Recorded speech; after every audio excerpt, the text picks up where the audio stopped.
ছেলে মাকে খেতে দেয় না, এই কথাগুলো শুনে কিন্তু আমরা কিন্তু ছোটবেলা থেকে বড় হয়েছি। এখন কিছু বাড়িতে দেখি মা ছেলে এমন জমিয়ে খাচ্ছে যে বৌমার প্লেটটা যেন সংসারে অবৈধ সমাজের একটা অদ্ভুত হিসাব আছে। ছেলে মাকে খেতে দেয় না, এই গল্পটা আমরা যুগ যুগ ধরে না শুনে আসছি। কিন্তু এখন কিছু কিছু সংসারে গল্পটা এমনভাবে উল্টে গেছে। আচ্ছা ঠিক আছে ঠিক আছে, ছেলে আর মা এক টেবিলে বসে খাচ্ছে, আর বৌমা সেই টেবিলে মানুষ হয়ে যেন অতিথি। মা বলছে এই খাবারটা খা বাবা, ঝাল হয়েছে? হ্যাঁ ঝাল। ছেলে বলছে তুমি এটা নাও আর ওটা আমি দিচ্ছি। তারপরে গল্পটা কি জানেন? সব কিছু ঠিক, আচ্ছা ঠিক আছে ঠিক আছে।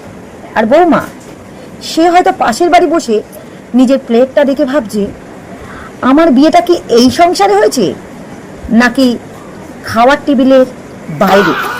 কিছু বাড়ির দৃশ্য দেখলে সত্যি মনে হয় ক্যামেরা নিয়ে বসিয়ে দিলে না পুরো ফ্যামিলি পুরো ফুড ব্লগ হয়ে যাবে।